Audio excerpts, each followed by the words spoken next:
Shalom, selamat pagi Bapak Ibu, saudara terkasih dimanapun Anda berada. Saya percaya kita semua pasti terus dalam lindungan Tuhan. Walaupun pagi ini masih tetap kita ibadah online, tapi kiranya semangat kita memuji Tuhan, semangat kita untuk terus mendengar firman Tuhan ada dalam diri kita.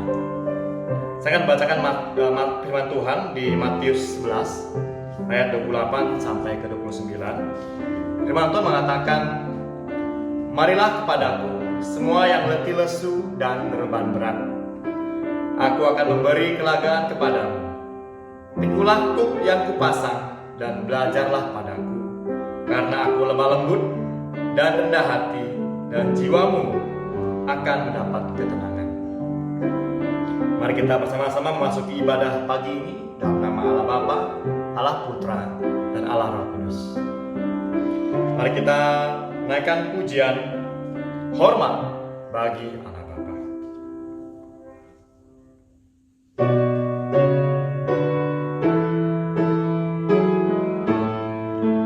Hormat bagi Allah Bapa, hormat bagi anaknya, hormat bagi Roh Kudus, ketiganya yang esa.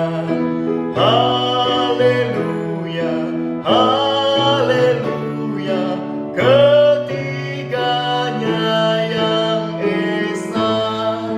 Hormat bagi Raja Surga, Tuhan manusia.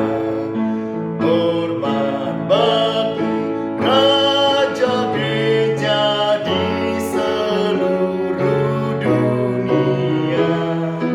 Haleluya, haleluya, di seluruh dunia.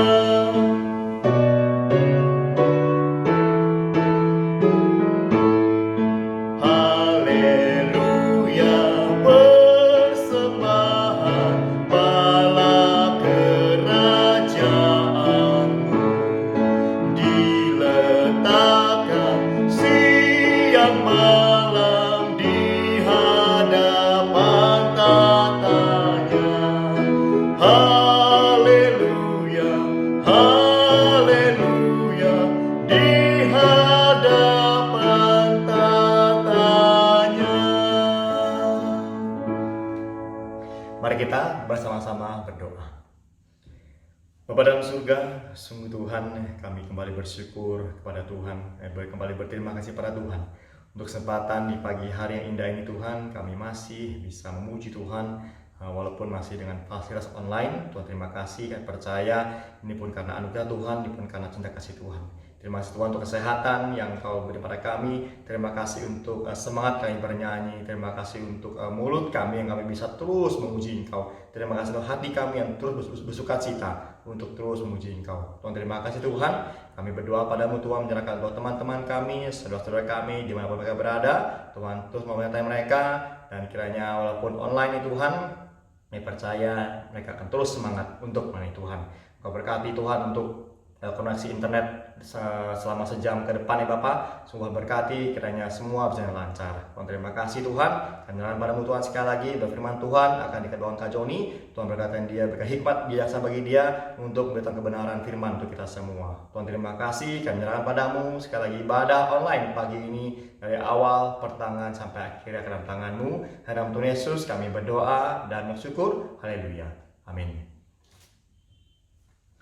Mari saudara kasih, kita akan bersama-sama mengucapkan pengakuan iman kita, pengakuan iman rasuli. Kita ucapkan dengan perlahan dan penuh iman.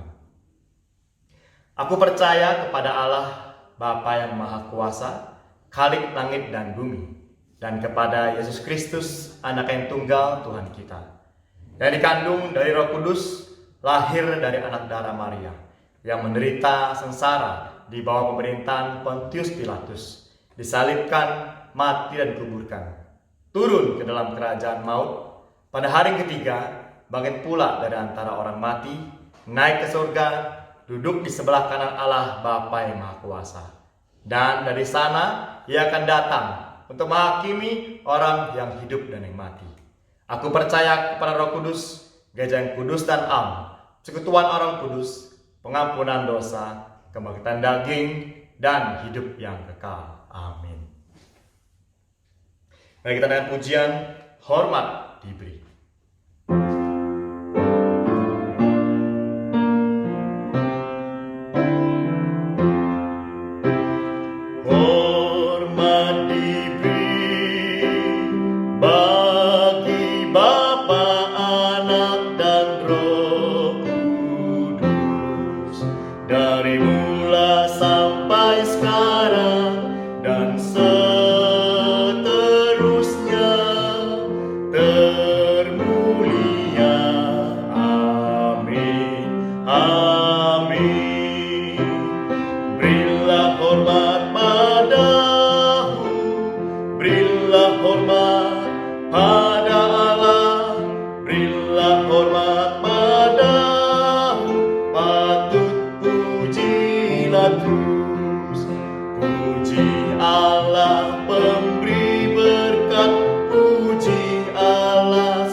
Kita akan bersama-sama di hadapan Tuhan.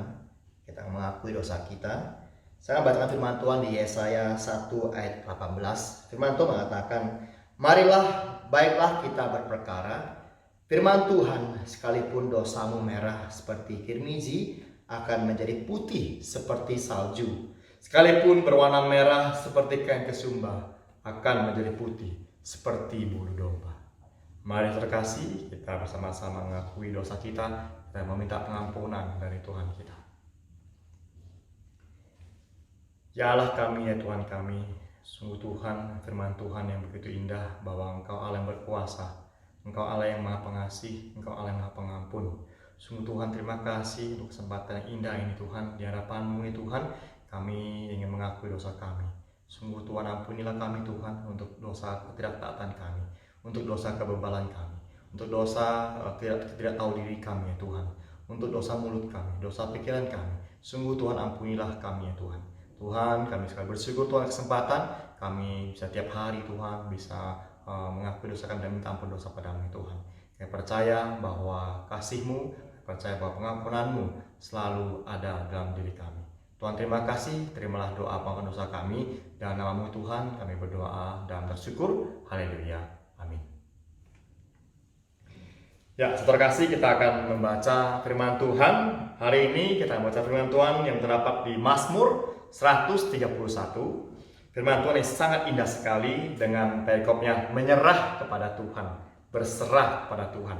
Ya, Mazmur 131 kita akan baca dari pertama, kedua, dan ketiga.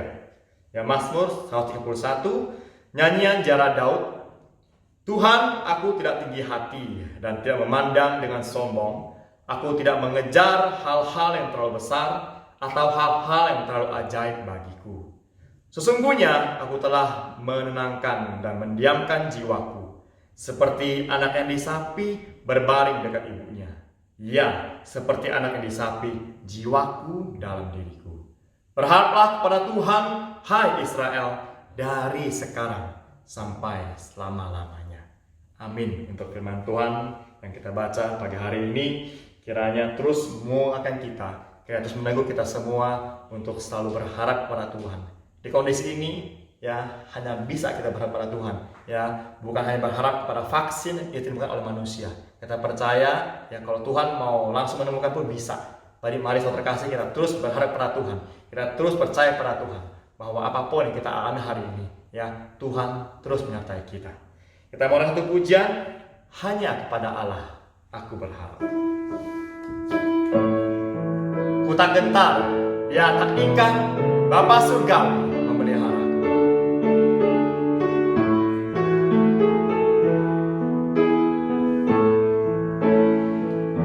Kepada Allah aku berharap, di darat atau di laut yang gelap, setiap saat waktu benar, Bapa surgawi memeliharaku. Aku berharap akan Tuhanku, di ngarai atau dalam laut mendung. Ku tak gentar, ya tak ingkar, Bapa surgawi memeliharaku. Bunga dan dipeliharanya, burung di langit pun dibimbingnya. Sudah tentu termasuk kita semua, termasukku, Bapa surgawi memeliharaku. Aku berharap akan Tuhanku, aku berharap akan Tuhanku, di ngarai atau dalam laut mendung. Ku tak gentar, ya tak ingkar, Bapa surgawi memeliharaku. Bagi ketiga interlude. Walaupun jalanku jadi gelap, juru selamatku tak pernah lelap. Dipimpinnya aku pulang, Bapa surgawi terus memelihara kita semua. Walaupun jalanku jadi gelap, juru selamatku tak pernah lelah. Dipimpinnya aku pulang, Bapa surgawi memelihara. Hanya berharap pada Tuhanku, aku berharap akan Tuhanku, di ngarai atau dalam laut mendung. Ku tak gentar, ya tak ingkar, Bapa surgawi memelihara. Sekali lagi refnya, aku berharap akan Tuhanku, aku berharap akan Tuhanku, di ngarai atau dalam laut mendung. Ku tak gentar, ya tak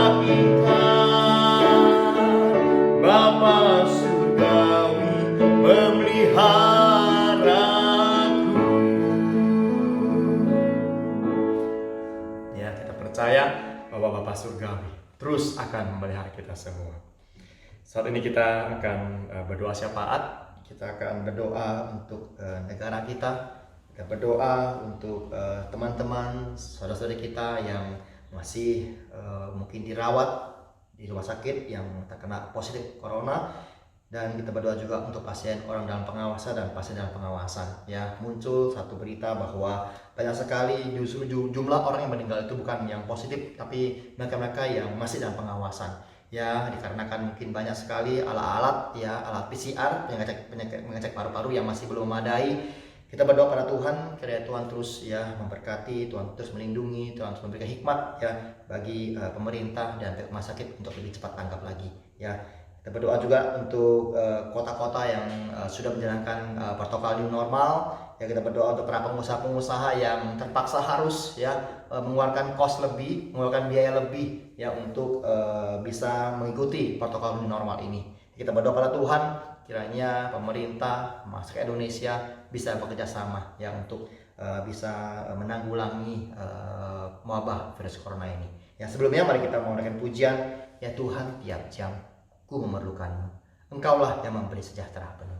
Karena pujian ini, ya Tuhan, tiap jam.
Sungguh Tuhan, kami bersyukur untuk pujian yang baru kami naikkan ya Tuhan. Terima kasih pujian yang kembali menguatkan kami bahwa ya Tuhan tiap jam, tiap menit, tiap detik ya Tuhan kami memerlukan-Mu ya Tuhan.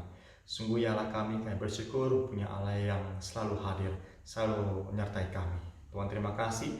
Hari ini Tuhan kami terus berdoa untuk negara kami, kami berdoa untuk teman-teman, saudara kami yang sampai hari ini Tuhan mungkin mereka masih dirawat di rumah sakit karena positif corona ya Tuhan.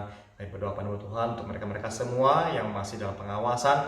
Sungguh Tuhan tolong kami mohon padamu Tuhan, kiranya Engkau berkati untuk tenaga medis, untuk para dokter, untuk dengan penuh semangat untuk bisa melayani, membantu para pasien-pasiennya Tuhan.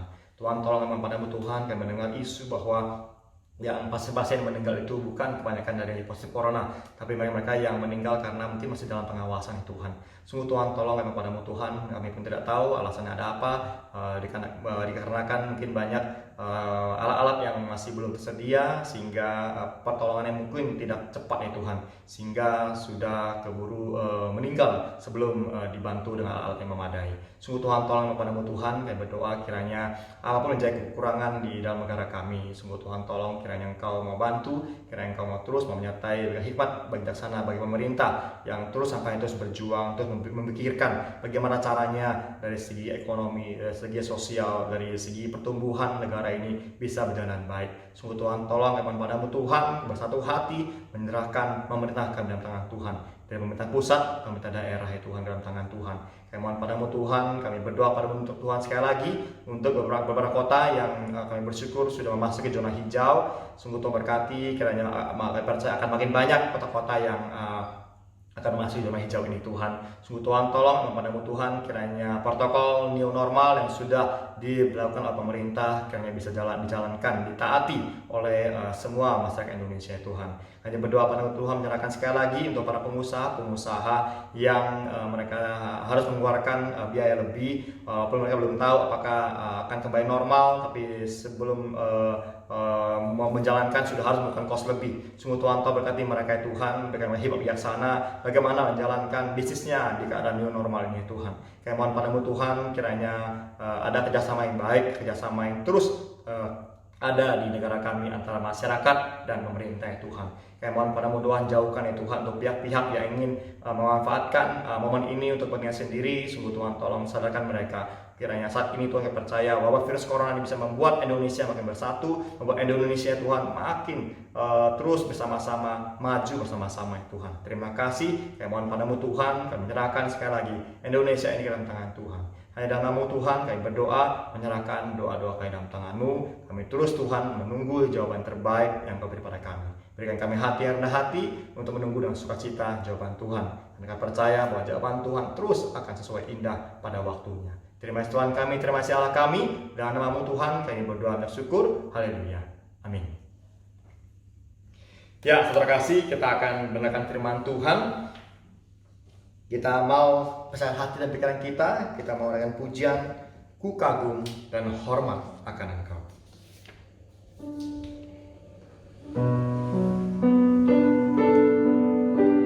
Bahwa Tuhan adalah sungguh indah, dan antaranya sungguh menakjubkan.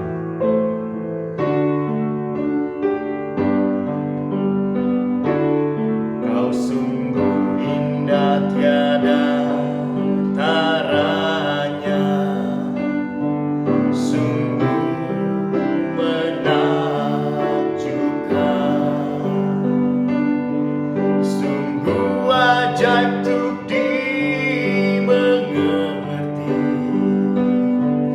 lebih dari semua yang ada. Hikmat-Mu tiada terselami, kasih-Mu dalam tak terduga.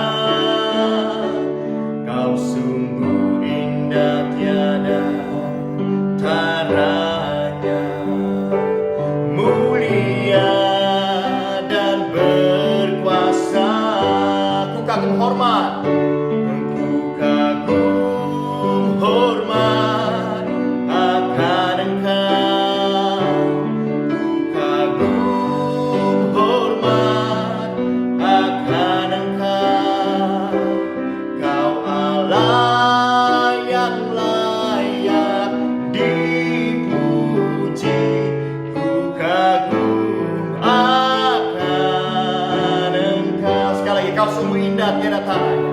Kau sungguh indah tiada taranya, sungguh menakjubkan,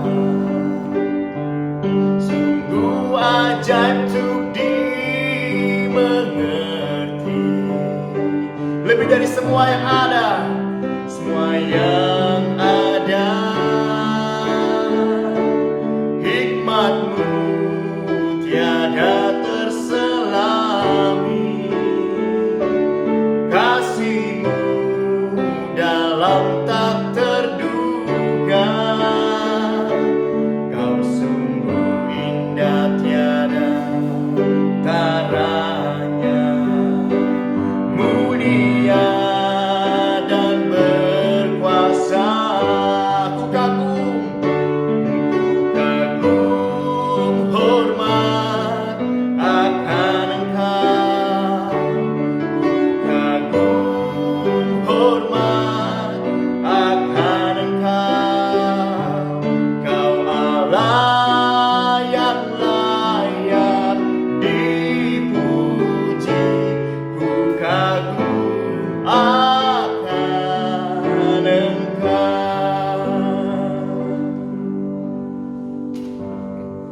Selamat pagi saudara sekalian, senang sekali bertemu kembali dalam ibadah pada pagi hari ini.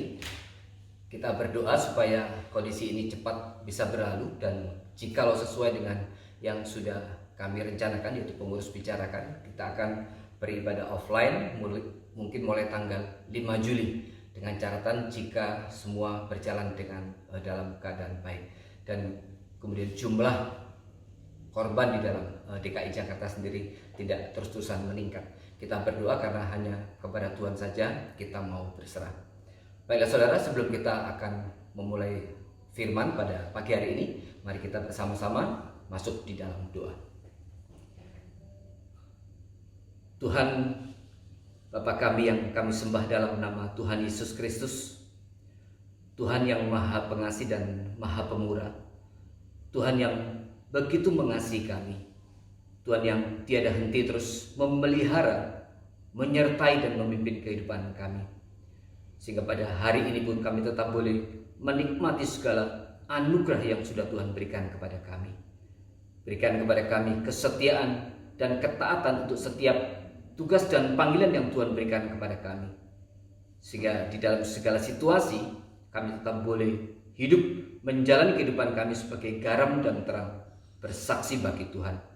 Demikian juga pada situasi kali ini, justru di dalam kesulitan yang begitu besar, ketika banyak orang merasakan penderitaan dan kesulitan, kami boleh hadir di tengah-tengah mereka, menyaksikan kebesaran dan kasih Kristus. Kiranya kami terus boleh terpelihara, dan di dalam iman kami terus boleh menjalani kehidupan kami. Terima kasih Bapak, sebentar kami akan mendengarkan firman.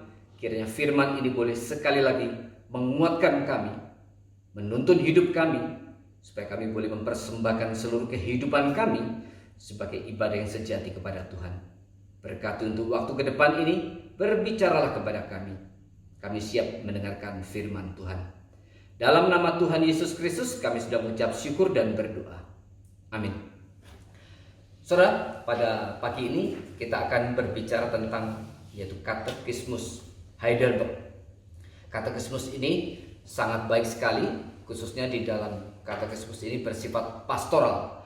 Nah, kita mengetahui di dalam tradisi daripada Reform ada beberapa katekismus yang dipegang dan pernah hadir dalam sejarah, katekismus yang kemudian menjadi kekuatan bagi gereja-gereja untuk terus bertahan di dalam kebenaran Tuhan di tengah berbagai gempuran daripada pemikiran-pemikiran dunia.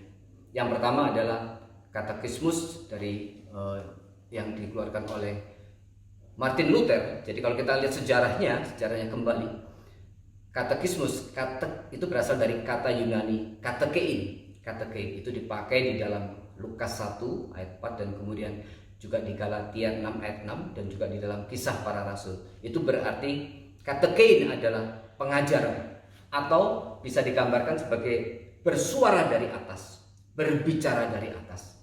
Dan kemudian di dalam tradisi Reform mereka menerapkan bagaimana pengajaran ini juga terus ditekankan, diajarkan kepada anak-anak di dalam keluarga, sesuai dengan perintah Tuhan sendiri kepada Musa. Di kitab Ulangan dikatakan, ajarkanlah dan katakanlah firmanku itu berulang-ulang, ditegaskan berulang-ulang kepada anak-anakmu pada waktu mereka sedang, baik engkau sedang dalam perjalanan, waktu engkau sedang beristirahat, waktu engkau di rumahmu, waktu engkau sedang berbaring, katakanlah dan ajarkanlah firman itu kepada anak-anakmu.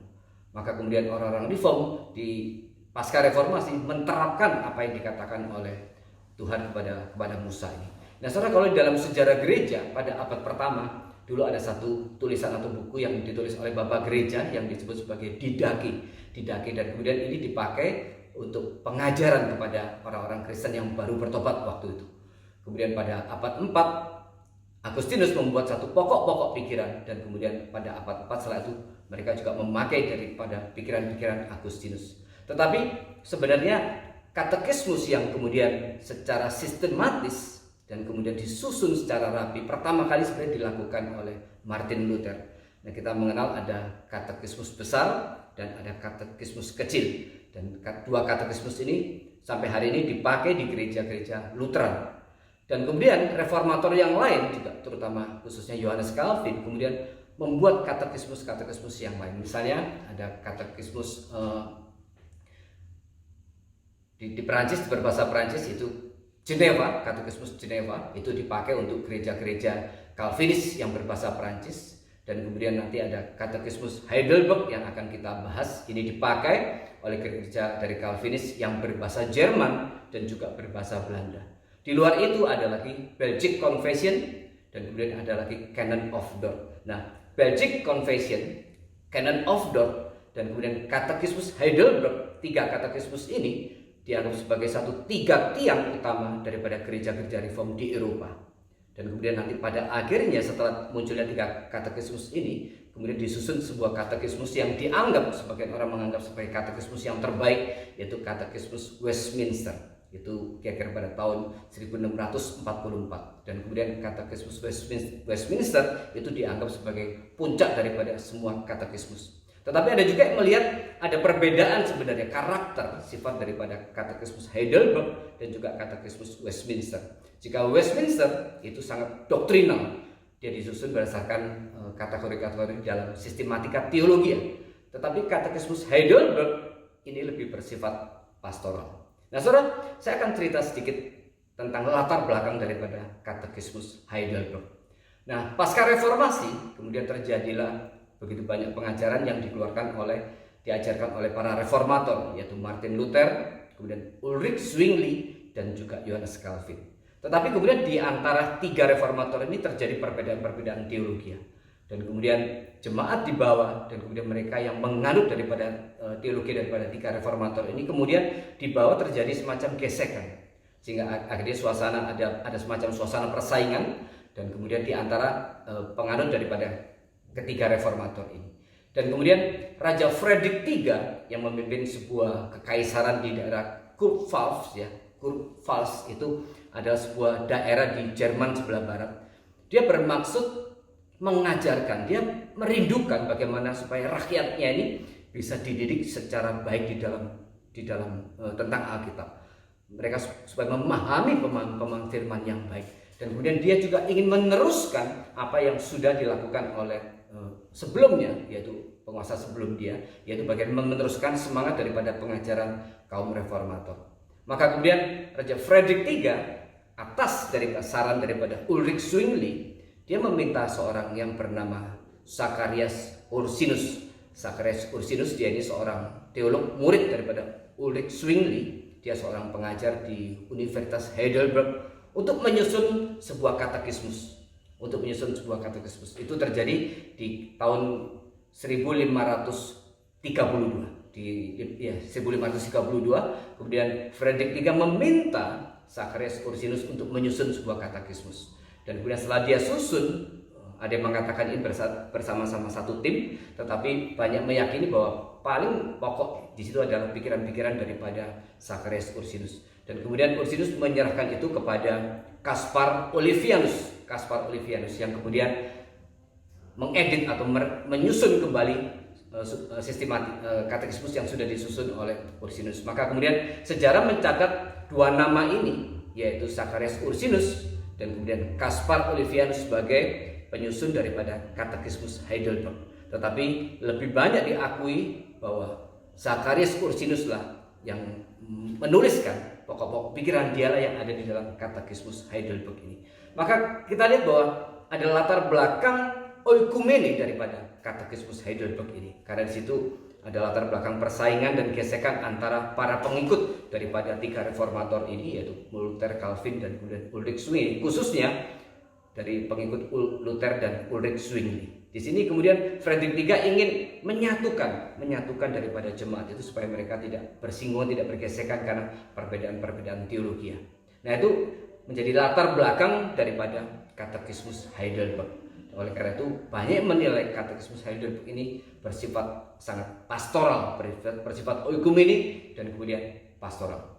Nah, kemudian pada saat dia disusun di Jerman, di Heidelberg, ibu kota daripada kekaisaran itu yaitu Heidelberg. Kemudian waktu itu ada pengungsi-pengungsi Belanda yang sedang tinggal di kota itu, dan mereka yang sedang teraniaya di negerinya sendiri di Belanda, dan mereka ini kemudian tinggal di Heidelberg dan kemudian disambut baik oleh Frederick III. Dan kemudian orang-orang Belanda ini, orang reform Belanda ini, mereka membaca juga dan kemudian menerjemahkan Katekismus Heidelberg ini. Dan kemudian pada beberapa tahun kemudian dibawa kembali ke Belanda. Dan kemudian Katekismus Heidelberg ini menjadi sangat kuat pengaruhnya di Belanda, karena kemudian gereja-gereja reform di Belanda menerapkan Katekismus Heidelberg ini sampai pada tingkat keluarga dan juga sekolah-sekolah.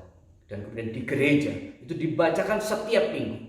Di rumah-rumah itu diajarkan kepada anak-anaknya, juga di sekolah-sekolah. Ini Katekismus ini diajarkan kepada seluruh bagian daripada anak-anak mereka dan generasi-generasi berikutnya, dan khususnya kepada orang-orang Kristen yang baru percaya.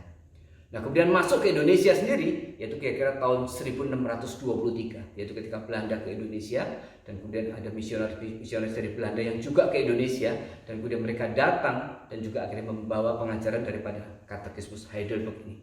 Dan kemudian Katekismus Heidelberg ini kemudian diterapkan di gereja-gereja di Indonesia di beberapa tempat, misalnya di Sulawesi Selatan, kemudian juga ada di daerah NTT, dan juga ada di sebagian di Tanah Sumba. Dan ini sebenarnya sudah sangat banyak gereja-gereja di Indonesia yang menerapkan dan memakai Katekismus ini untuk pengajaran. Nah, saudara, Katekismus Heidelberg ini terdiri daripada 129 pertanyaan. Ada 129 pertanyaan dan kemudian ada 129 jawaban. Nah, ini dibagi menjadi 3 bagian besar. Pertanyaan nomor 1 dan pertanyaan nomor 2 itu merupakan satu pendahuluan. Dan kemudian pertanyaan ketiga sampai dengan ke-18 itu bicara tentang dosa dan penderitaan manusia. Kemudian pertanyaan nomor 19 sampai dengan 85 itu berbicara tentang kelepasan, yaitu keselamatan yang sudah Kristus berikan. Kemudian pertanyaan nomor 86 sampai dengan 129 itu bicara soal thanksgiving, sebagai satu ucapan syukur karena keselamatan sudah Tuhan berikan kepadaku, dan sekarang aku mau hidup melayani Tuhan sebagai ucapan syukur. Dan kemudian di dalam gereja Belanda itu dibacakan, seluruh pertanyaan ini dibacakan di dalam 1 tahun. Nah, karena 1 tahun itu ada 52 minggu, maka kemudian mereka bagi-bagi 1 minggu di gereja itu dibacakan berapa pertanyaan. Sehingga dalam 1 tahun seluruh 129 pertanyaan itu sudah dibacakan di gereja. Dan sebelum firman, sebelum pendeta itu khotbah, maka kemudian pertanyaan-pertanyaan daripada Katekismus Heidelberg ini dibacakan dan juga jawabannya. Nah, saudara, itu sepintas tentang Katekismus Heidelberg. Nah, sekarang saya akan masuk kepada Katekismus Heidelberg pertanyaan nomor 1. Saya berharap kita akan bisa menyelesaikan pertanyaan nomor 1 ini pada khotbah pada pagi hari ini. Saya akan bacakan kepada saudara sekalian pertanyaan nomor 1 dan kemudian sekaligus jawabannya. Nanti kita akan pecah-pecah pembahasannya. Kita akan bahas dulu dari sisi pertanyaannya, kemudian kita akan bahas dari jawabannya. Pertanyaan nomor 1 dari Katekismus Heidelberg. Apakah satu-satunya penghiburan saudara, baik pada masa hidup maupun pada waktu mati? Saya ulangi, apakah satu-satunya penghiburan saudara, baik pada masa hidup maupun pada waktu mati? Nah, sekarang saya bacakan jawabannya.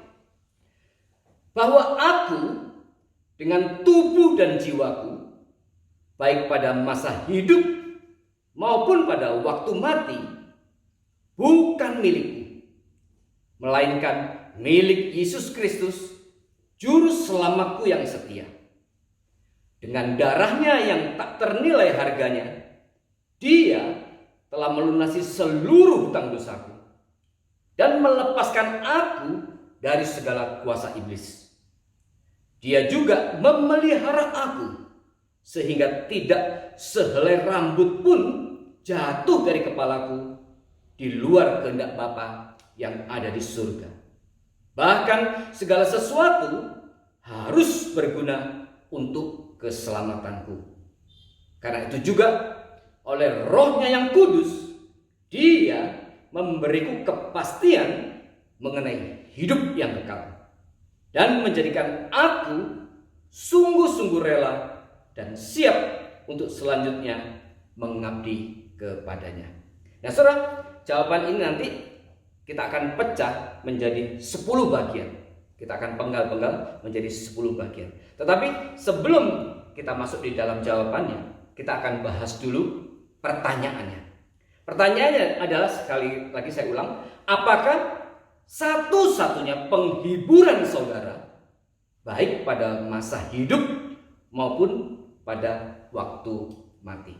Saudara, Katekismus Heidelberg memfokuskan mengenai penghiburan, dan itu dikaitkan dengan fakta bahwa kita manusia dan juga alam semesta pasca kejatuhan Adam dan Hawa jatuh dalam dosa, kita hidup di dalam kutukan, dalam arti dosa. Kita masih mengingat setelah Adam dan Hawa jatuh di dalam dosa, maka kemudian Allah memberikan hukuman baik kepada Hawa, juga kepada Adam, dan juga kepada tanah, ya, kepada tanah. Terkutuklah tanah karena engkau. Demikian kutukan Allah kepada tanah dan yang disampaikan kepada Adam. Nah, kita melihat hari ini dosa bukan saja sudah mempengaruhi kehidupan manusia. Nah, kita tahu saudara, kemudian pengertian daripada dosa asal itu setelah Adam dan Hawa jatuh dalam dosa, maka kemudian natur dosa itu akhirnya hinggap dan kemudian mengenai pada setiap manusia yang dilahirkan sepanjang segala zaman.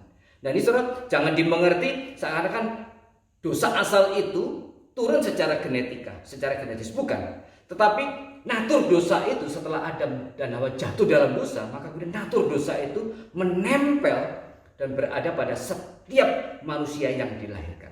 Jadi ini bukan menurun secara genetis, tetapi ada satu fakta, yaitu kejatuhan itu membuat akhirnya semua manusia akhirnya berada di bawah kuasa dosa. Dan itu yang Allah katakan, karena satu orang, maka kemudian dosa itu akhirnya menjalar dan menimpa kepada semua orang. Dan kemudian Alkitab juga berkata, kutukan itu juga dikenakan kepada tanah. Tanah dalam arti mewakili alam semesta. Nah, hari ini kita melihat seperti yang digambarkan di dalam kitab Wahyu, ada 3 kuda yang akan menjadi tantangan manusia sepanjang zaman, yaitu kuda merah, kuda hitam, dan kemudian kuda kuning hijau.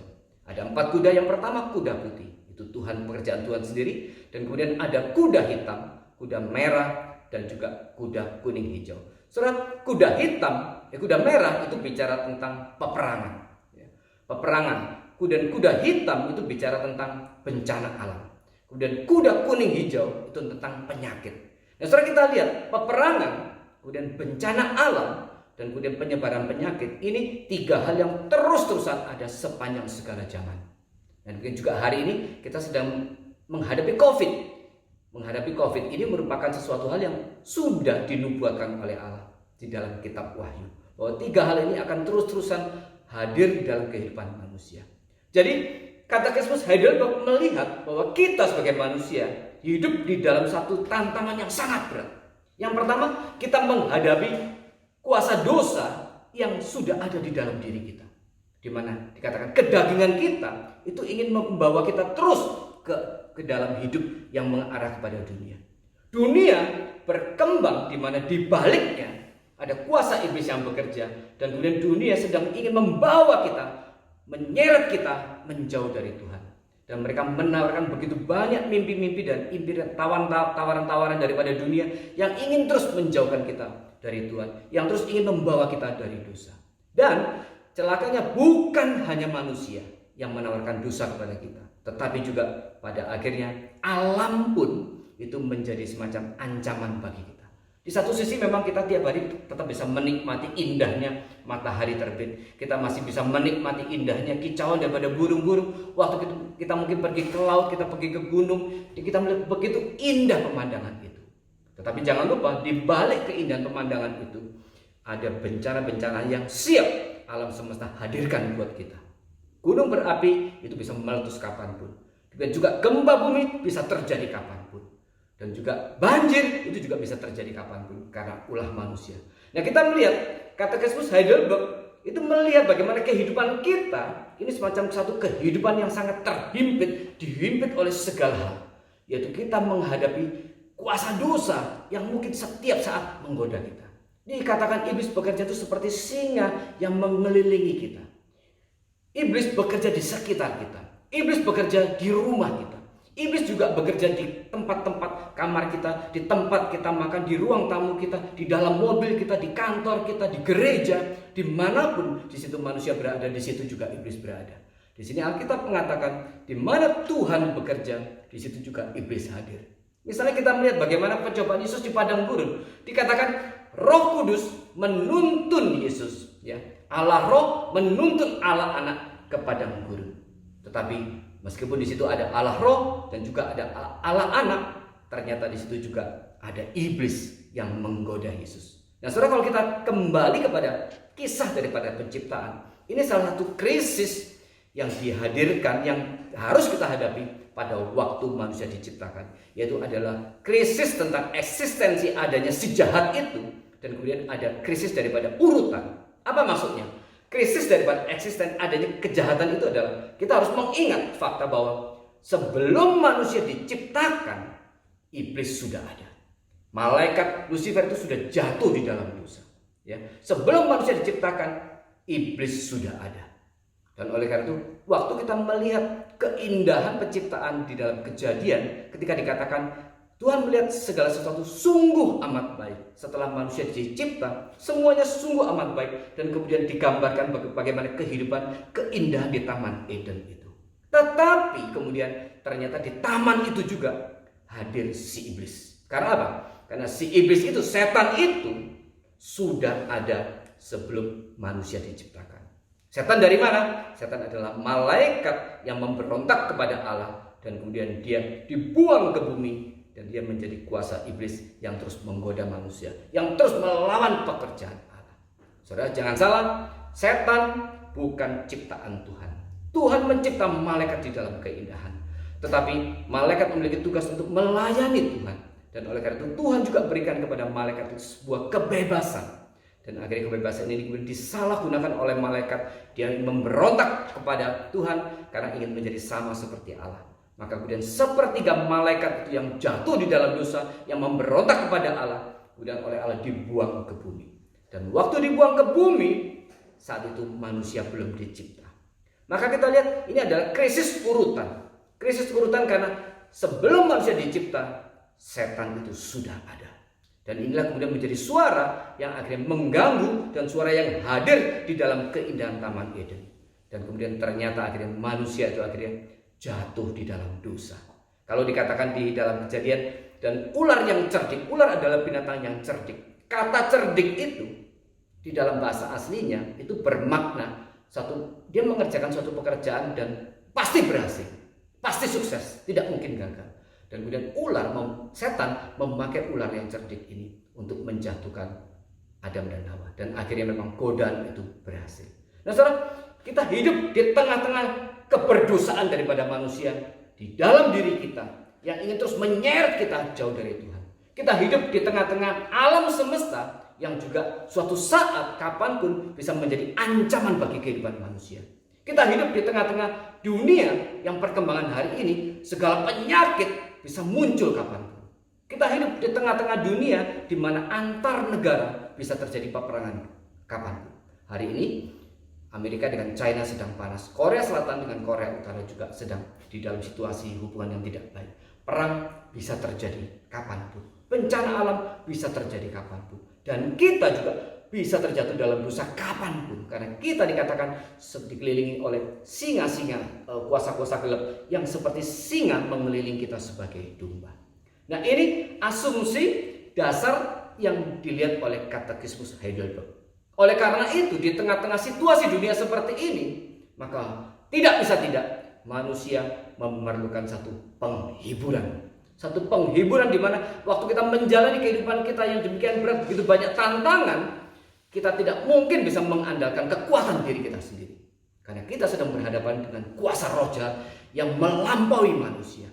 Kita manusia tidak mungkin bisa menghadapi kuasa si jahat itu dengan kekuatan diri sendiri.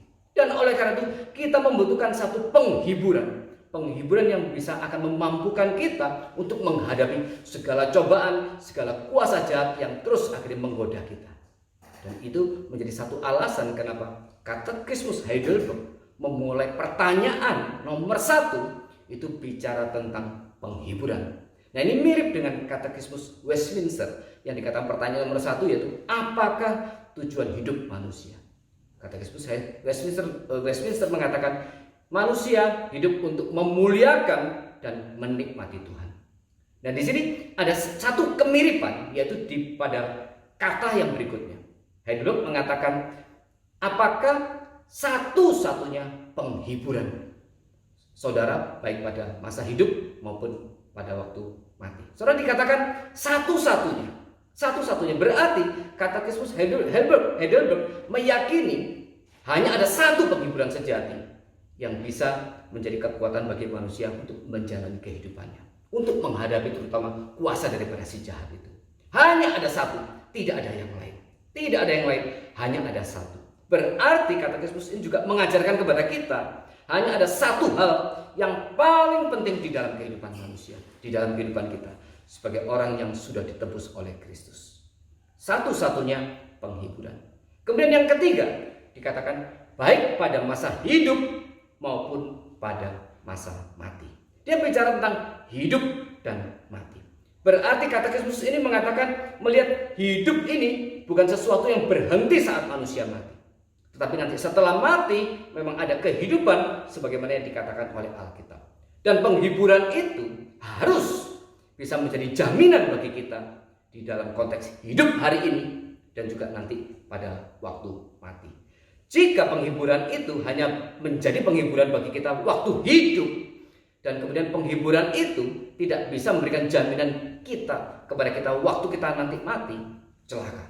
Artinya menjadi suatu hal yang tidak pasti nanti setelah kita mati kita akan kemana. Bagaimana dengan nasib kita nanti waktu kita mati? Menjadi tidak jelas, ya. Tetapi sebaliknya, kalau satu-satunya penghiburan itu hanya bisa menjadi penghiburan pada waktu nanti kita mati. Nah, sementara tantangan terberat yang harus kita hadapi adalah hari ini, yaitu semasa kita hidup. Nah, ini menjadi sia-sia kalau nanti penghiburan itu hanya kita bisa nikmati waktu kita mati dan tidak bisa kita nikmati pada waktu kita hidup. Kita akan menjadi orang yang begitu menderita di dalam dunia ini. Sepanjang umur kita, sepanjang hidup kita, kita menjadi orang yang sangat menderita. Dan oleh karena itu, Katekismus Heidelberg mengatakan penghiburan itu yang satu-satunya itu adalah satu penghiburan yang sejati yang diberikan kepada manusia yang akan menjadi penghiburan buat kita, baik pada waktu kita hidup sekarang maupun pada waktu kita mati nanti. Dalam arti penghiburan satu-satunya itu adalah memberikan satu penghiburan yang kekal kepada kita, yaitu semenjak kita hidup dan juga nanti setelah kita mati bahkan sampai selama-lamanya. Nah, ini menjadi asumsi-asumsi dasar yang diberikan oleh Katekismus Heidelberg melalui pertanyaan nomor 1. Nah, sekarang saya akan masuk di dalam jawaban. Bagaimana kita melihat jawaban yang diberikan. Saya akan bacakan sekali lagi. Saya akan pecah-pecah ya. Per bagian. Bahwa aku dengan tubuh dan jiwaku baik pada masa hidup maupun pada waktu mati. Saya penggal di sini dulu. Dikatakan bahwa aku dengan tubuh dan jiwaku baik pada masa hidup maupun pada waktu mati. Saudara, menjadi satu ciri daripada semua pengakuan itu bicara soal aku.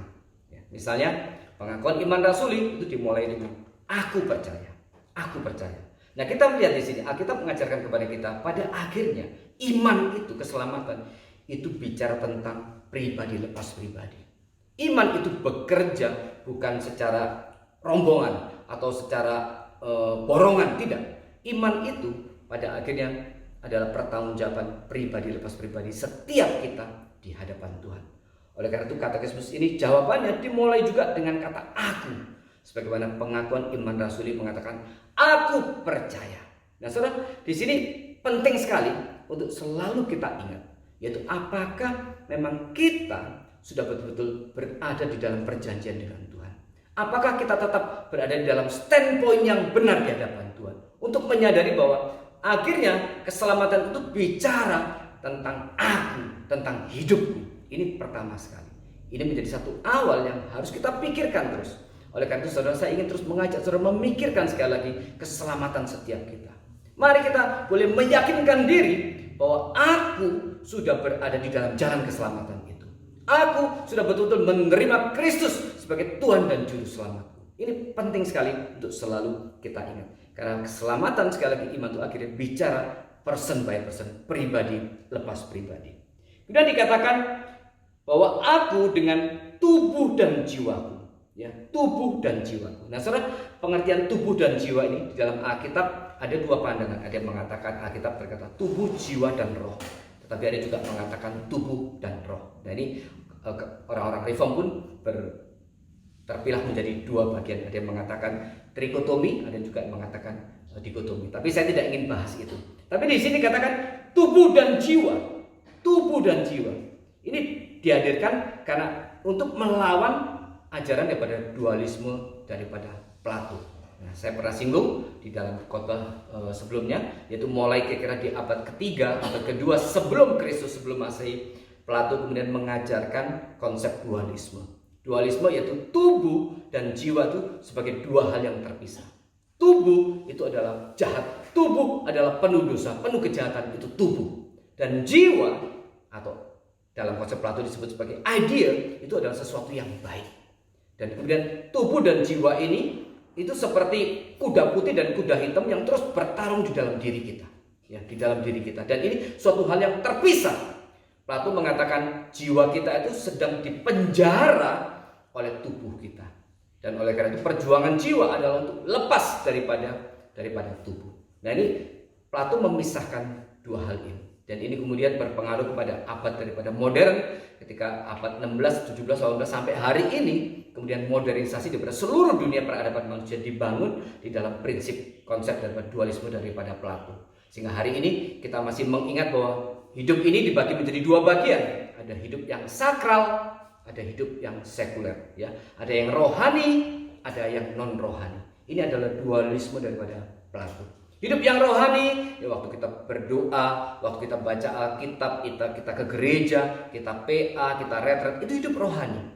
Tapi pada waktu kita bekerja, kita mungkin sedang makan di warung, kita sedang ke mall, kita sedang sekolah, itu bukan rohani. Dan kemudian dua aspek kehidupan ini kemudian dipisahkan.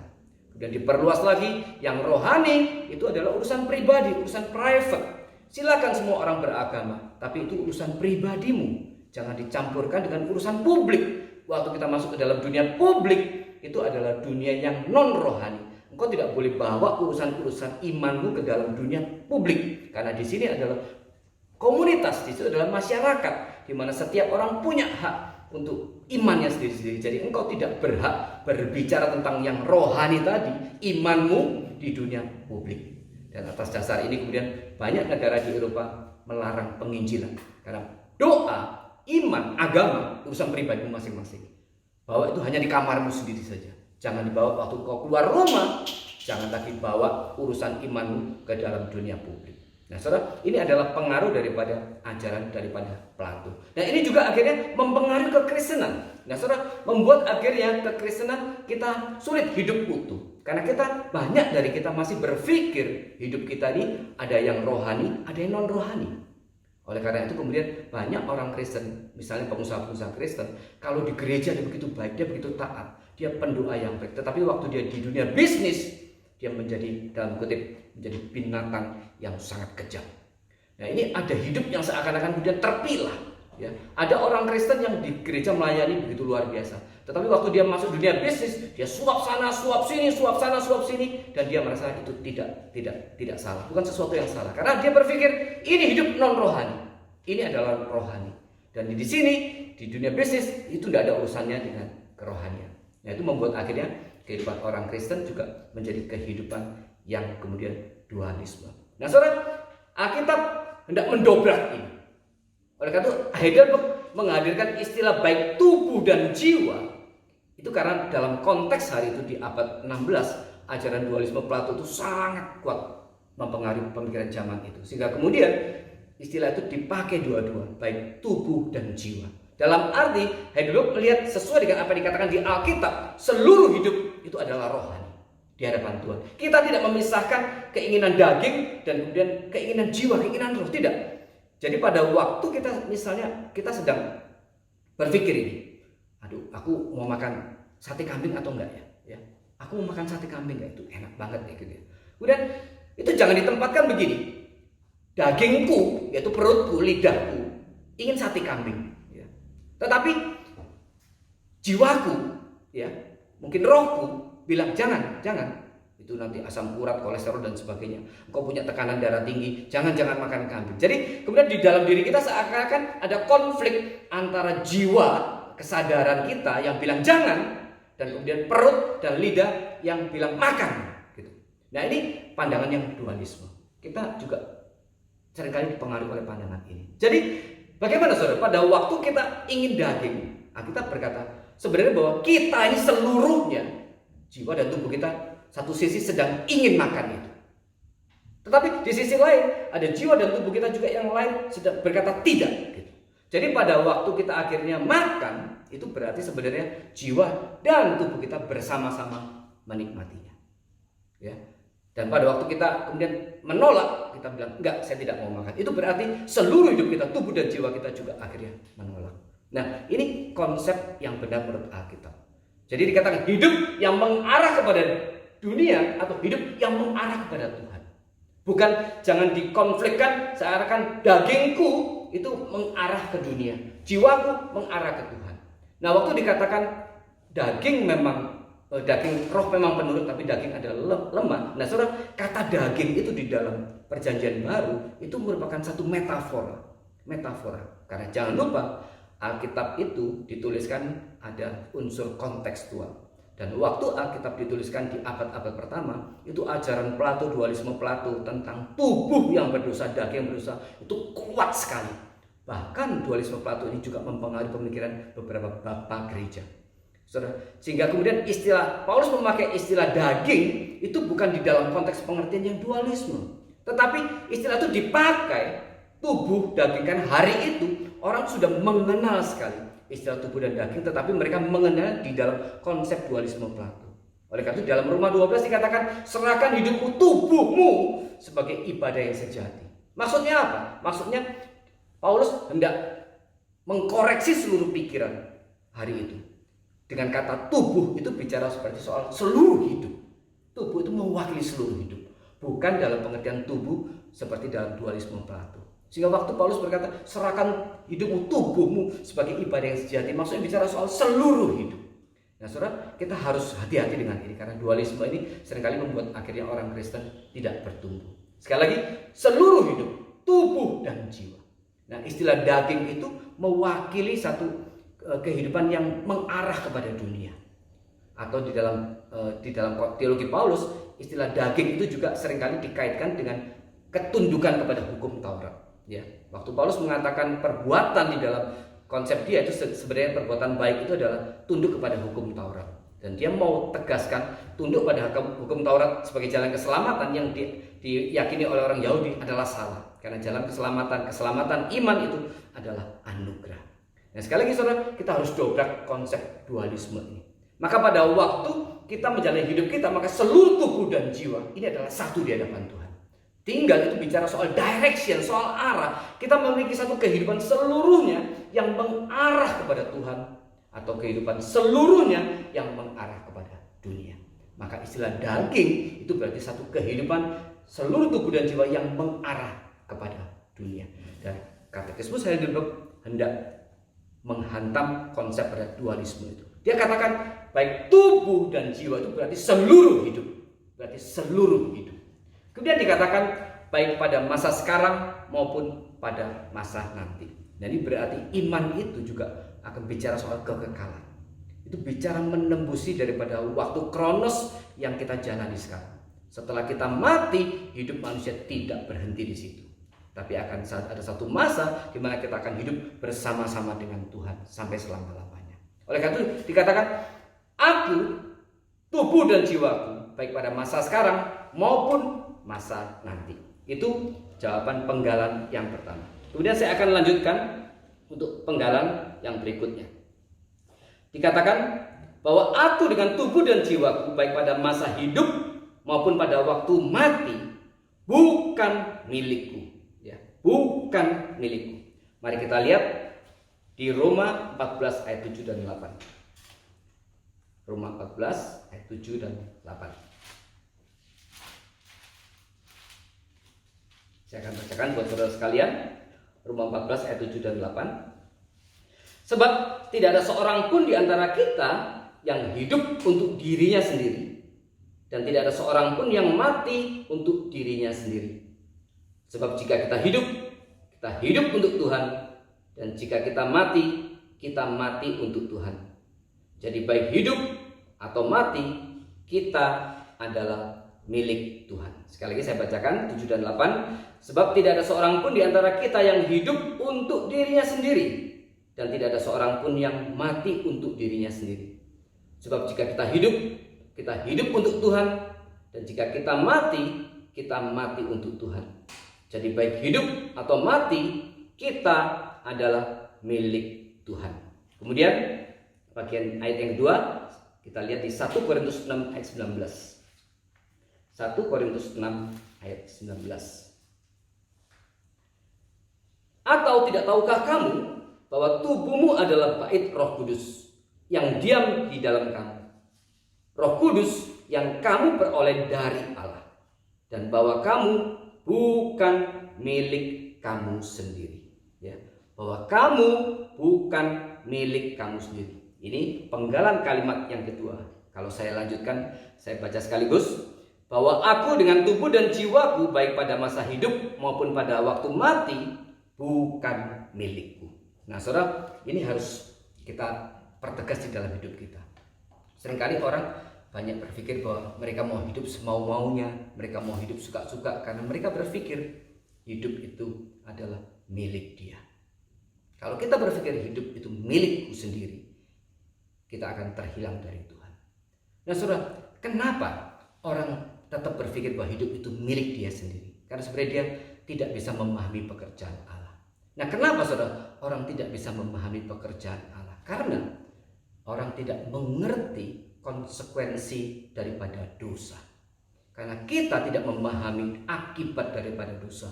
Kita tidak mengerti berapa besar kuasa dosa itu. Dan kita juga tidak mengerti hukuman apa yang akan ditimpakan kepada kita kalau kita terus hidup di dalam dosa.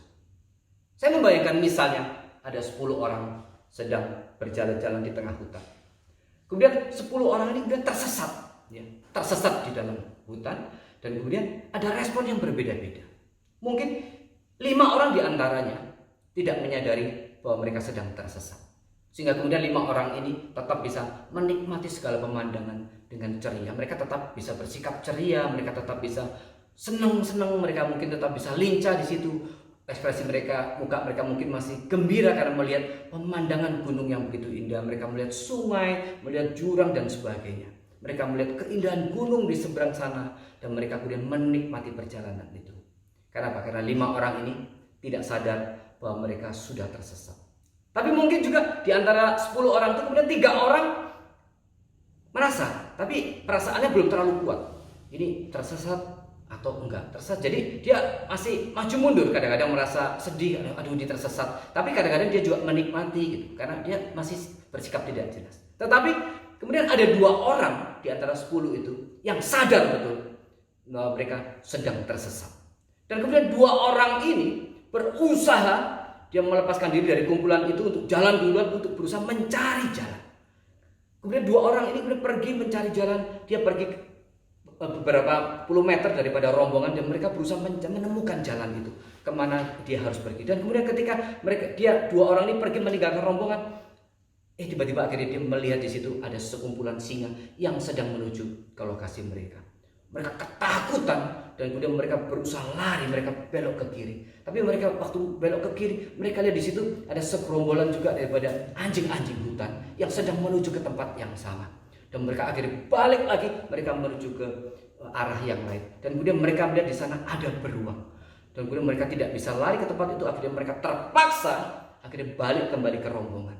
Nah, saudara, 2 orang ini menyadari di situ ada singa, ada sekumpulan singa, ada sekumpulan serigala, dan ada sekumpulan beruang yang sedang mendekat menuju ke tempat lokasi mereka berada.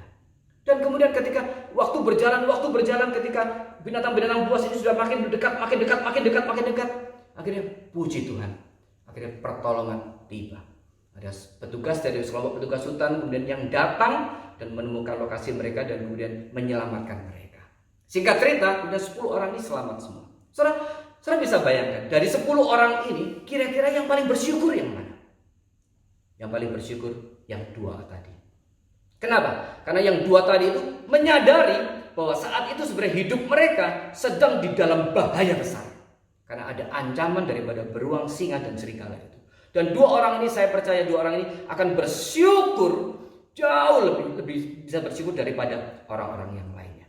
Yang 5 yang tidak sadar tersesat, dia tidak pernah bisa mensyukuri. Kenapa? Karena dia tidak menyadari bahaya yang ada di sekitar mereka. Demikian juga yang 3. Yang 8 orang ini tidak pernah menyadari betapa bahayanya saat itu, betapa mereka sedang di dalam ancaman besar, sehingga mereka menganggap pertolongan oleh penjaga polisi-polisi hutan itu sebagai sesuatu hal yang biasa. Nah, saudara, demikian juga kalau orang Kristen kita tidak menyadari betapa besar daripada hukuman dosa, berapa besar efek daripada dosa itu dan hukuman yang menantikan kita selamanya tidak akan pernah bisa bersyukur. Sehingga kemudian kita akan menjalani hidup kita seperti yang kita mau, karena kita merasa hidup ini milikku dan bukan milik Tuhan. Nah, saudara, suatu saat di dalam PA, di dalam anak-anak remaja di gereja kita, saya pernah tanya sama mereka, dari dua hal, mana kira-kira yang bisa membuat orang lebih dekat kepada Tuhan? Yang pertama adalah waktu saya cerita kepada mereka betapa besar cinta kasih Tuhan kepada mereka, betapa besar anugerah yang sudah Tuhan berikan kepada mereka. Saya ceritakan kisah salib Kristus, bagaimana Yesus menderita luar biasa di salib Kristus, dan kemudian segala penderitaan yang dia alami, segala darah yang dia curahkan kepada buat kita semua, untuk menebus kita semua, untuk menyelamatkan kita. Dan kemudian Tuhan juga yang sama, kemudian Tuhan tuh memelihara kita, menyertai kita. Satu sisi. Jadi saya berbicara tentang segala anugerah dan kasih Tuhan. Kemudian yang kedua, saya bicara tentang ancaman hukuman neraka. Jadi hari itu anak itu saya ajak membaca semua ayat-ayat yang berkaitan dengan hukuman neraka. Mulai dari kisah Lazarus di pangkuan Abraham, orang kaya itu yang masuk neraka, kemudian betapa digambarkan api yang menyala-nyala, kemudian di sana terdapat ratap dan kertak gigi. Di dalam kitab Wahyu, bagaimana hukuman itu begitu besar, begitu panas. Jadi satu sisi saya hadirkan anugerah Tuhan, cinta kasih Tuhan. Satu sisi saya hadirkan ancaman hukuman neraka yang dicatat oleh Alkitab. Kemudian saya tanya kepada anak-anak itu, kalau menurut kamu kira-kira dari 2 bagian ini, mana yang bisa membuat kamu lebih mencintai Tuhan? Kemudian mereka pikir-pikir sebentar dan kemudian akhirnya sama jawabannya, serentak mereka menjawab tentang hukuman neraka. Ancaman hukuman neraka itu bisa membuat mereka akhirnya lebih bisa mencintai Tuhan. Nah, saudara, ini fakta bahwa kita memang sedang berada di dalam dosa. Kita hidup masih dalam tubuh yang bisa berdosa. Nah, artinya kalau kita menyadari betapa besar hukuman nanti yang Tuhan berikan kepada kita, saya percaya kita akan menjadi orang-orang yang sangat mencintai Tuhan. Meskipun sebenarnya yang terbaik adalah kita menyadari betapa besar anugerah dan kasih Allah kepada kita, betapa kisah salib Kristus itu luar biasa diberikan kepada kita. Itu yang harusnya membuat kita akhirnya mencintai Allah. Anugerah itu lebih besar daripada respon manusia. Anugerah itu mendahului respon manusia, dan anugerah itu menuntut respon manusia. Memang yang ideal kita mengasihi Allah karena Allah sudah mengasihi kita. Tetapi keberdosaan kita membuat akhirnya banyak daripada kita baru bisa mengasihi Allah kalau kemudian ancaman itu ada. Itu juga yang kita terjadi mungkin hari ini. Mungkin ada beberapa orang atau mungkin banyak orang yang kemudian dia terkena COVID, ya. Tadinya dia mungkin hidup Kristen yang hidup asal-asalan, dan kemudian setelah dia kena COVID hampir mati, maka kemudian akhirnya Tuhan selamatkan dia. Mungkin setelah itu dia bisa mencintai Tuhan lebih baik. Tetapi sayangnya banyak terjadi itu hanya sesaat saja. Ya, setelah hidupnya kemudian normal kembali, berjalan lancar, everything is good, maka kemudian dia akan kembali lagi kepada hidupnya yang lama. Nah, saudara, demikian juga Katekismus Heidelberg dikatakan, apakah yang menjadi satu-satunya penghiburan bagi saudara baik pada masa hidup maupun pada waktu mati, ini tidak berlaku bagi orang yang tidak merasa bahwa hidupnya sedang berada di dalam ancaman. Kalau dia merasa enggak kok ya, hidupku baik-baik aja kok, aku saldoku bagus ya, rekeningku di bank selalu bagus, enggak pernah merah, selalu berlimpah, aku kemanapun mau keliling dunia bisa, dan selama ini aku sehat-sehat, Dan aku bahagia, aku punya istri yang baik, anak yang baik, suami yang baik. Dan dia bilang, everything is good. Nah, katekismus Heidelberg pertanyaan nomor 1 ini tidak berlaku bagi orang-orang seperti ini. Karena dia merasa hidupnya baik-baik. Nah, saudara, pertanyaannya kalau kita kembali kepada Alkitab, apakah betul hidup kita berada dalam keadaan yang baik-baik? Nah, orang-orang yang seperti ini yang merasa everything is good, dan kemudian apalagi kemudian dia sandarkan kenyamanan dia, sesuatu penghiburan itu bicara soal hidup yang nyaman. Kalau kenyamanan dia itu bergantung kepada saldo dia yang mungkin nolnya berderet, dan dia menganggap itu sebagai satu kenyamanan yang paling penting, ya sudah, maka katekismus ini tidak bisa berlaku, tidak punya efek apapun bagi orang-orang seperti ini. Pertanyaan saya adalah, betulkah itu akan menjadi satu jaminan kenyamanan bagi kita? Betulkah rekening kita yang nolnya berderet-deret di bank itu menjadi satu-satunya kenyamanan bagi kita?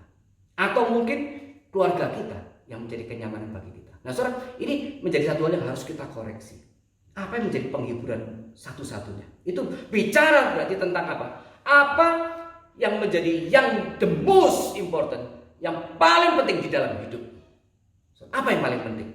Nah, di sini kita bisa mengoreksi kehidupan kita. Misalnya, bukannya saya tidak berempati ya, tetapi hari ini menyebar video seorang dokter perempuan di Surabaya yang kemudian dia menjadi stres, menjadi depresi, menjadi gila karena suami dan anaknya meninggal karena COVID.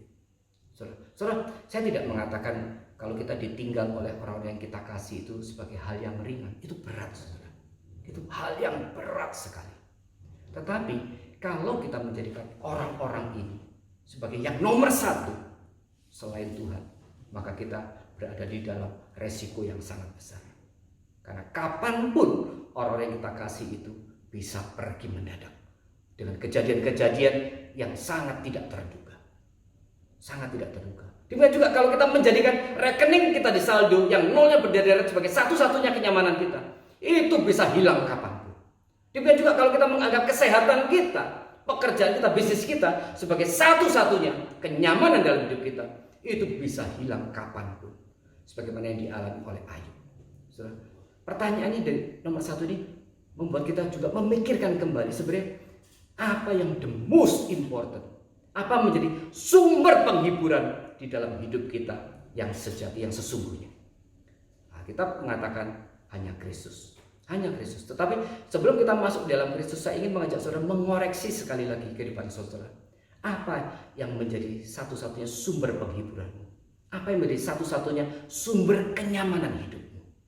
Mari kita mengkoreksi kembali. Kalau kita menyadarkan segala sesuatu di luar Kristus, maka itu artinya kita sedang bersandar kepada sesuatu kenyamanan, sumber penghiburan yang tidak kekal. Yang tidak kekal. Apakah itu orang-orang yang kita kasih, mungkin itu di orang tua kita, atau suami kita, atau istri kita, atau anak kita, atau rekening kita, atau bisnis kita, atau kesehatan kita, apapun, itu semua tidak kekal. Tidak kekal. Dan itu tidak bisa menjamin kehidupan kita nanti pada waktu kita mati. Dan maka katekismus Heidelberg sekali lagi boleh membawa kita merenungkan sekali lagi apa yang menjadi sumber penghiburanmu yang paling penting, yang paling utama. The most important di dalam hidupmu itu apa? Dan nanti kita akan bahas di pertemuan berikutnya. Katekismus Heidelberg mengatakan, hidupku bukan milikku, tetapi milik Kristus. Tetapi milik Kristus.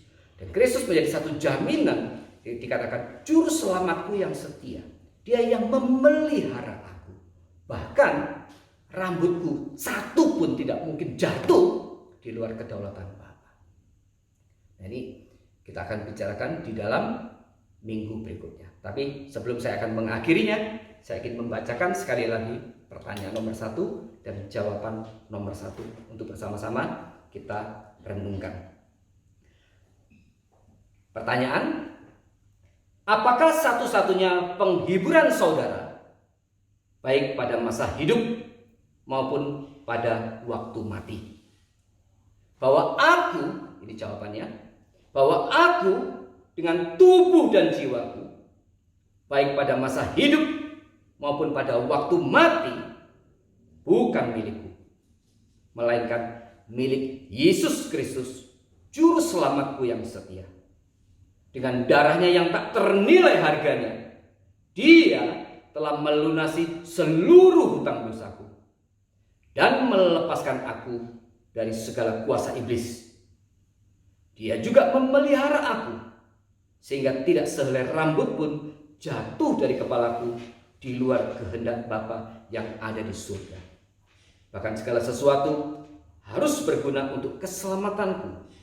Karena itu juga oleh Roh-Nya yang kudus, Dia memberiku kepastian mengenai hidup yang kekal dan menjadikan aku sungguh-sungguh rela dan siap untuk selanjutnya mengabdi kepadanya.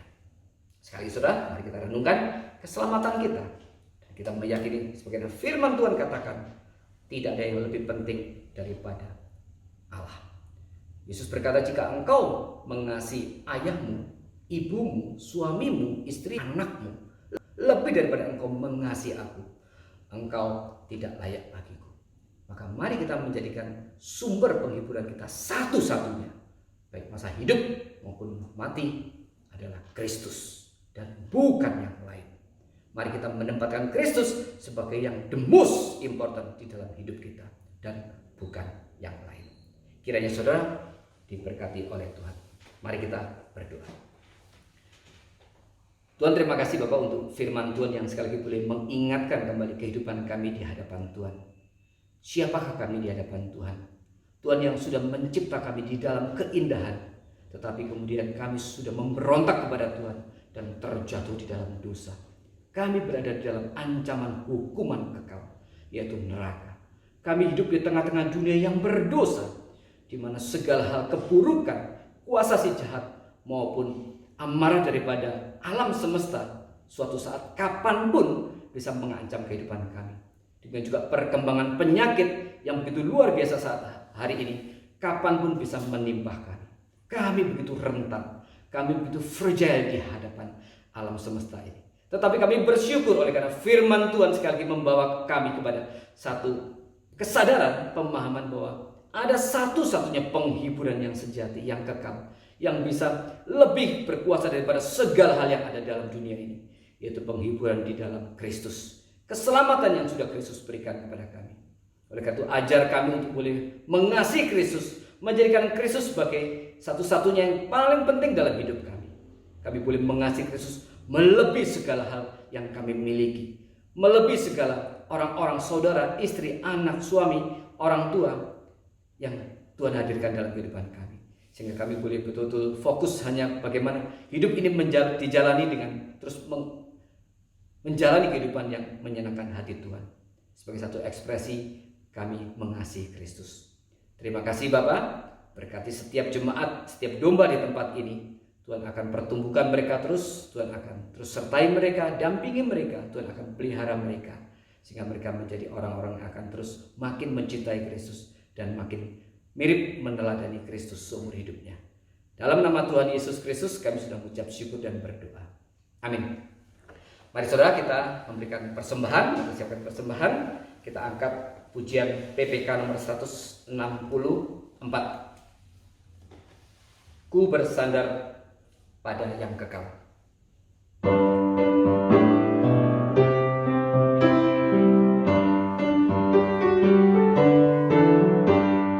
Alangkah girang dan bahagia ku bersandar pada yang kekal.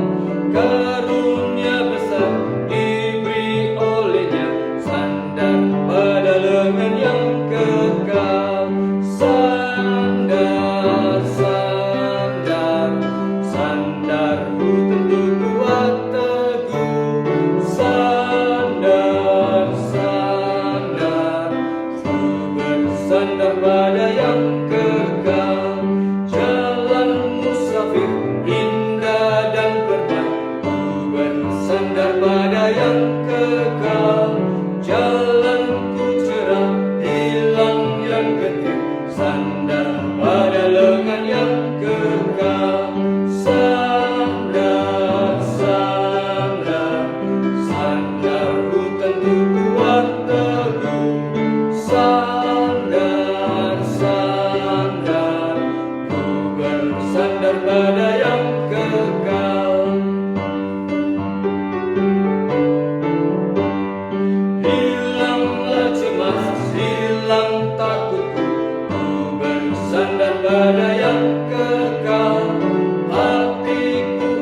Tuhan, terima kasih Bapak untuk pagi hari ini. Sekali lagi Tuhan memberikan kesempatan yang indah kepada kami untuk terus berbagian di dalam pekerjaan Tuhan, dengan memberikan sedikit apa yang sudah Tuhan karuniakan kepada kami, menyadarkan kepada kami bahwa seluruh anugerah yang Tuhan berikan kepada kami bukan milik kami sendiri, tetapi adalah milik Tuhan, dan hanya kepada Tuhan saja itu layak untuk dikembalikan dan layak untuk dipersembahkan.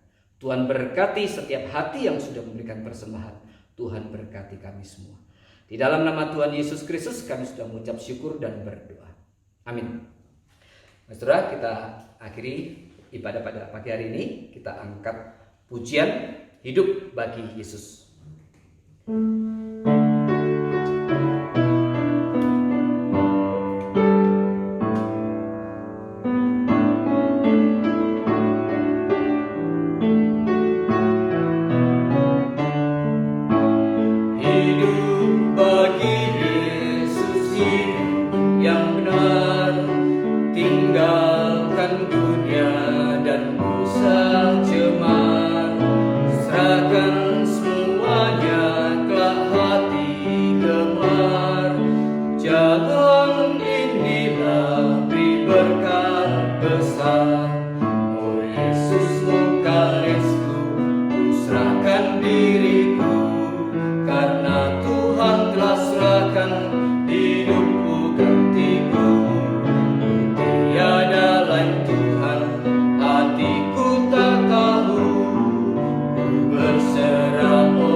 Kiranya anugerah dan damai sejahtera yang dari Allah Bapa, cinta kasih yang kekal yang sudah diberikan oleh Allah Anak, yaitu Yesus Kristus, yang mati di atas kayu salib menebus dosa-dosa kita, pimpinan, penyertaan, terang dan teguran serta penghiburan dari Allah Roh Kudus hari ini, berkat dari Allah Tritunggal dicurahkan bagi kita dan akan menyertai kita setiap hari, setiap langkah, seluruh hidup kita, sampai kita bertemu dengan Tuhan muka dengan muka.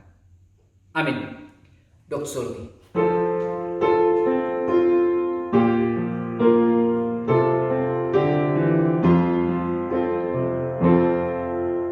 Puji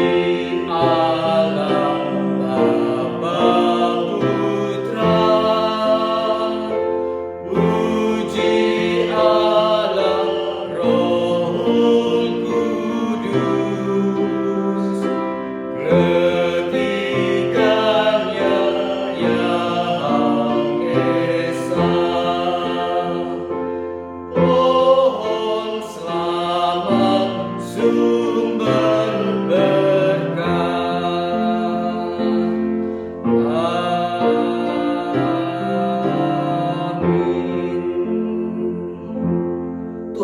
memberkati saudara-saudara sekalian. Sampai bertemu ibadah minggu depan. Amin.